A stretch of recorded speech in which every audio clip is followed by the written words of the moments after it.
This morning, we're learning, as we mentioned off the top, 36 people have died in the Lahaina fire in Maui, Hawaii. That's according to a statement posted online from Maui County. And there are so many heartbreaking images showing wiped out homes, communities, and businesses. So let's go to ABC 10's Conchetta Callahan now. She's at Sacramento International Airport. A nonstop flight right now is scheduled to depart from Sacramento to Maui's airport at 7:15. Still on schedule, Conchetta?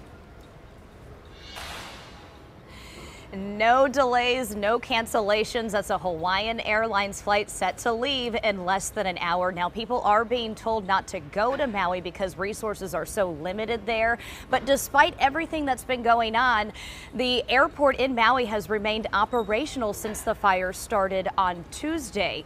I spoke to travelers that are scheduled for that 7:15 flight this morning, and they all say they're on it. They're not concerned, but they're only connecting in Maui.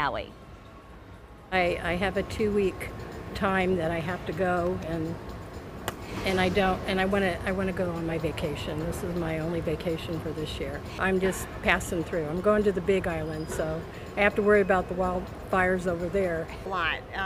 It was just here. We're driving here to Sacramento from Reno, and then we got a phone call. We've gotten several phone calls from several different people telling me, hey, you know about the fires in Maui? And I'm like, no, no big deal, no big deal.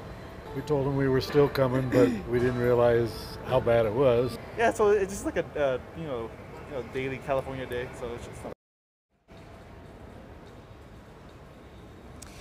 Yeah, all of them going to get on the flight. You can see lots of vacations disrupted there. Well, here is what we know as of this morning. These fires started flaring up Tuesday. Since then, tourists have been escaping that resort city. More than 11,000 travelers have been evacuated from Maui. That's according to the Hawaii Department of Transportation. And officials are saying that they're preparing the convention center in Honolulu because they're expecting at least 4,000 people who have displaced in Maui to catch a flight to Honolulu and stay there as shelter. Now, we keep being asked, how did these fires start? That still hasn't been determined, but the National Weather Service has said that it's a culmination of things. These fires are fueled by a mix of dry vegetation, strong winds, and low humidity.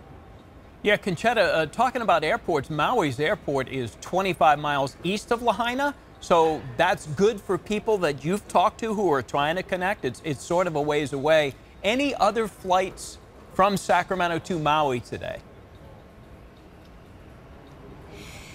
No, there are no more flights scheduled. There is another flight happening around 9:30 this morning to Honolulu, but this is the only flight out from Sacramento to Maui this morning. And yeah, it's pretty incredible. You know, we see these heartbreaking images of the devastation, but the airport is still fully operational. And there are 16 roads we know in and around the airport that have all been closed down. But as long as they're just flying in and they're connecting, I spoke to one couple. They said that they have a 2.5-hour layover in Maui. So all of these people that are on this nonstop flight this morning, Walt, they're not leaving the airport. They are going there. Yeah. They are staying there for their connection, and then they're headed to either Honolulu or the Big Island. Yeah, they shouldn't be affected too much there. Okay, that is Conchetta Callahan, who's been out at the airport monitoring all this. Again, that Hawaiian Airlines flight leaves in about 35 minutes to Maui. Conchetta, thank you. In the meantime, many of us across California very familiar with the pain and suffering caused by wildfires. Red Cross says the easiest way you can help is to donate. But what about something else? We need volunteers who can either do the work from their computer that we need or get out in the field and work at a shelter, things like that. All the training is free. Travel to these disaster spots is free. We take care of everything, but we need committed folks that can lend a hand. You can contact the Red Cross by calling 1-800-RED-CROSS or visiting redcross.org.